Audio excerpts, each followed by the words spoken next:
दोस्तों, साल 2011 का वो दौर था जब संजय की बारात में करीब 27 गाड़ियों ने भाग लिया था। उस समय संजय के पिता गांव के सबसे बड़े आदमी थे। उनकी पेट आसपास के गांव तक थी। उस रात जब वो बारात लेकर निकले तब सभी लोग काफ़ी उतावले थे।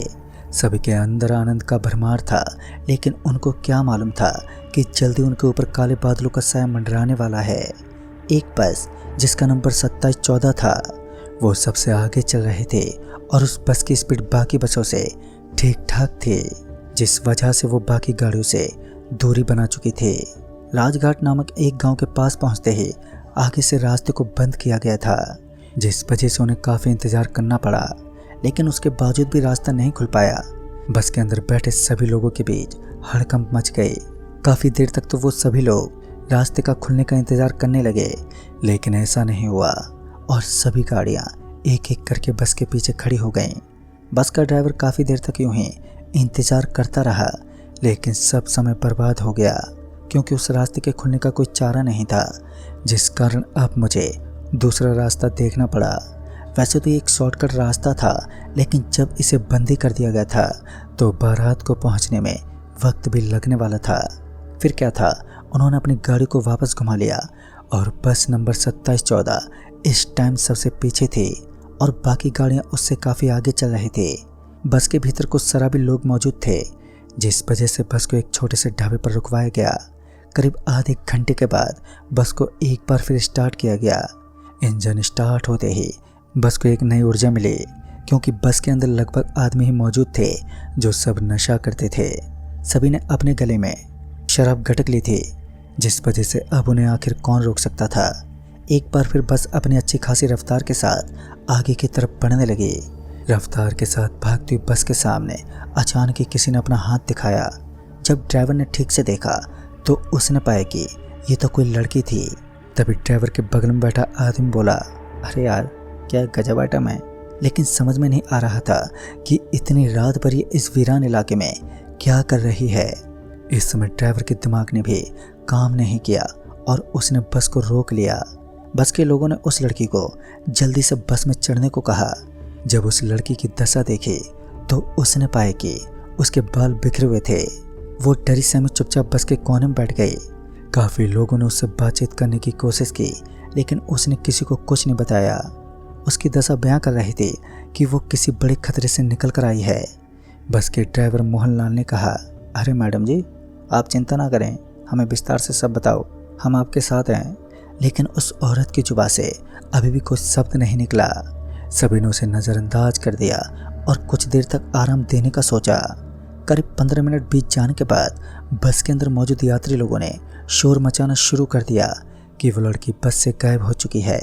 सभी की नज़रें उस कोने में पड़ी तो उन्होंने देखा कि उसके कपड़े तो पड़े थे, लेकिन वहाँ से वो लड़की एकदम से छूमंतर हो गई। बस को एक बार फिर किसी वीरान जगह पर रोका गया, जहाँ पर चारों तरफ सागवान के लंबे लंबे पेड़ दिखाई दे रहे थे। एक गहरे सन्नाटे के साथ साथ अजीब सी शांति और खामोशी अपना रंग जमाए बैठी थी। बस के ड्राइवर समेत कुछ और लोग बस से नीचे उतर गए और आसपास में किसी को ढूंढने लगे। सरसराती उन ठंडी हवाओं के बीच आपस में होने वाली बातचीत भी एकदम फट सी रही थी। किसी को एक दूसरे की आवाज़ भी ठीक से सुनाई नहीं दे रही थी, क्योंकि अब हवा काफ़ी तेज हो चुकी थी। चिरंजी लाल दादा, जो उस एरिया के सबसे ज़्यादा अनुभवी लोग थे, उन्होंने सभी को वापस बस में बैठने को कहा, क्योंकि अभी यहाँ से निकलना उनके लिए सही था। लिहाजा सब ने उनका कहना मानकर बस के अंदर बैठना ही ठीक समझा। लेकिन इस बार बस स्टार्ट नहीं हुई। काफ़ी देर तक इंजन गुड़गुड़ की आवाज़ निकालता रहा, लेकिन वो स्टार्ट ही नहीं हुआ। एक और आफत गले पड़ चुकी थी। चिरंजी लाल दादा ने कहा, सभी लोग नीचे उतर जाओ और बस को धक्का मारो। याद रहे, तब तक धक्का मारना है जब तक कि गाड़ी स्टार्ट ना हो जाए, और पीछे मुड़कर बिल्कुल भी मत देखना। तभी सभी लोग बस से नीचे उतर गए और जब वापस धक्का मारने के लिए उसके पीछे पहुंचे तो उन्होंने देखा कि नग्न अवस्था में एक लड़की ने बस को पीछे पकड़ रखा था। उस भयानक लड़की की शक्ति देखकर सभी के रोंगटे खड़े हो गए। सभी ने एक दौड़ लगा दी, क्योंकि उन्हें मालूम था कि यह कोई नॉर्मल लड़की नहीं है, कोई शैतानी ताकत है। और ये लड़की कोई और नहीं बल्कि वही लड़की थी जो बस में थोड़ी देर पहले मौजूद थी। सभी लोग बस से आगे भाग गए। बस के ड्राइवर और चिरंजी लाल दादा अभी भी अंदर बैठे हुए थे। उस दादा के हाथ में एक छोटी सी लकड़ी थी, तो वो उसे लेकर नीचे उतर गए तो उन्होंने देखा कि बस के सारे यात्रीगण बस के ही सामने डरे सहमे खड़े थे। तभी उन सभी के बदन से पसीना छूट रहा था। रात के समय निकलने वाले कीड़ों की आवाज़ और अजीब से सन्नाटे को चीरते हुए एक अजीब सी ध्वनि बार बार उन सभी को डरा रही थी। तभी उन सभी ने दादा को पीछे जाने को कहा और जब वो बस के पीछे पहुंचे तो उन्होंने देखा कि वहां तो कुछ भी नहीं था। उन्होंने सभी को अपने पास आने को कहा, लेकिन किसी के अंदर इतना साहस नहीं था कि वो उनके पास पहुंच जाए। अब रात काफ़ी हो चुकी थी और ड्राइवर के पास कॉल की झड़ी लग गई। सभी लोग जल्दी से पहुंचने को बोल रहे थे, लेकिन दूसरी तरफ एक गंदी जगह बस और लोग पूरी तरह से फंसे हुए थे। सभी के अंदर डर तो बैठा हुआ था, लेकिन जब वो सभी बस के पीछे गए तो उन्होंने पाया कि अब वहाँ से सारी चीज़ें गायब हो चुकी थी। तभी बस को धक्का मारा गया और अच्छी किस्मत के बलबूते बहुत ही जल्द उनकी बस स्टार्ट हो गई। बस को स्टार्ट होते ही उनके सांस में सांस आए और सभी लोग एक बार फिर बस में ही बैठ गए। लेकिन बस के तापमान में गिरावट आई। गर्मियों के इस मौसम में सभी के हाथ और पैर ठंडे होने लगे। कुछ तो चल रहा था जो इन सभी की समझ से बाहर था। गांव के सबसे अनुभवी दादा भी बस इन चीज़ों को देख पा रहे थे। इस भयंकर ठंड का ज़्यादा देर तक कोई मुकाबला नहीं था। सभी के हाथ कांपने लगे और अब तो ड्राइवर भी ड्राइव करने में बाधाएं देख रहा था। बस ज़्यादा देर तक ड्राइव नहीं हुई और कुछ समय के बाद बस की हालत भी कशमकश होने लगी और धीरे धीरे बस का इंजन बंद पड़ गया। सबको मालूम था कि ये सब बस के अंदर आने वाले तापमान की वजह से हो रहा है। फिर कुछ समय के बाद बस के अंदर तापमान सामान्य होने लगा, लेकिन अब तक सब कुछ सही नहीं हुआ था। लोगों के अंदर शराब का नशा अब उतर चुका था, क्योंकि बह का लेवल ही अलग था। इतने में बस के अंदर किसी के दाखिल होने की आवाज़ आई। सभी के मुंडे ऊपर उठे तो उन्होंने देखा कि सफ़ेद कपड़े पहने कोई अभी अभी बस के अंदर चढ़ा है। उसके बाद बस ज़ोर ज़ोर से हिलने लगी और बस के अंदर सब कुछ अजीब चल रहा था। और इतने में चिरंजी लाल दादा ने कुछ मंत्रों का उच्चारण करना शुरू कर दिया। इन मंत्रों की ध्वनि इतनी दिव्य थी कि कुछ देर के बाद ही सब कुछ नॉर्मल सा होने लगा। सभी के अंदर बैठा हुआ ये डर लगभग खत्म होने की कगार तक पहुंच गया। लेकिन मौत का असली खेल तो अब शुरू हुआ था, जब बस में यात्रीगण जोरों से चिल्लाने और चीखने लगे।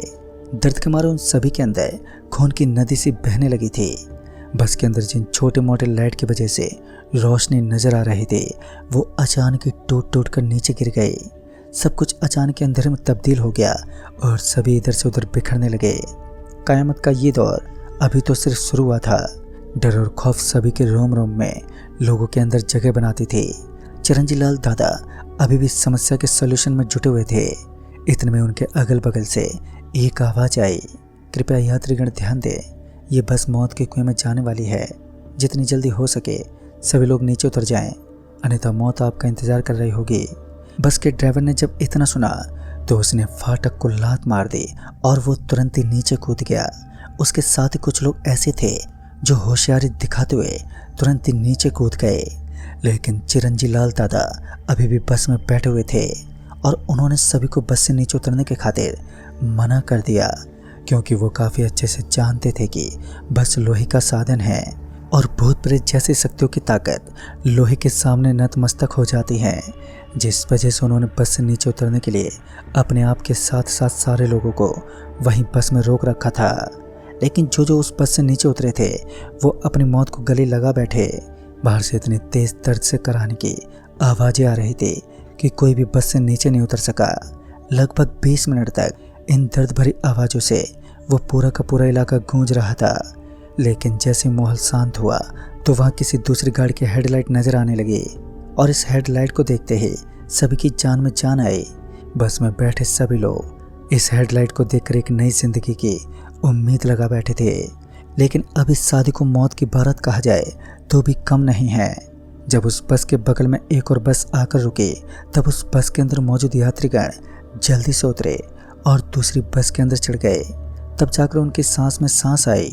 लेकिन जब उन्होंने विंडो से झांकते बाहर देखा तो उनके रोंगटे खड़े हो गए। उनका पूरा शरीर थर थर काँप रहा था। उन्होंने देखा कि उनके बाकी साथी ज़मीन में गड़े हुए थे उनका आधा शरीर लगभग जमीन के अंदर धंसा हुआ था और उनका शरीर काला पड़ चुका था, जिसके अंदर से अब अजीब सी स्मेल आ रही थी। और उसी दौरान बगल में खड़ी वो बस अचानक ही वहां से चल पड़ी और ड्राइवर भी डर के मारे कांप रहा था। सभी के मन में एक ही सवाल था कि वो लड़की कौन थी जिसने इन हरकतों को अंजाम दिया।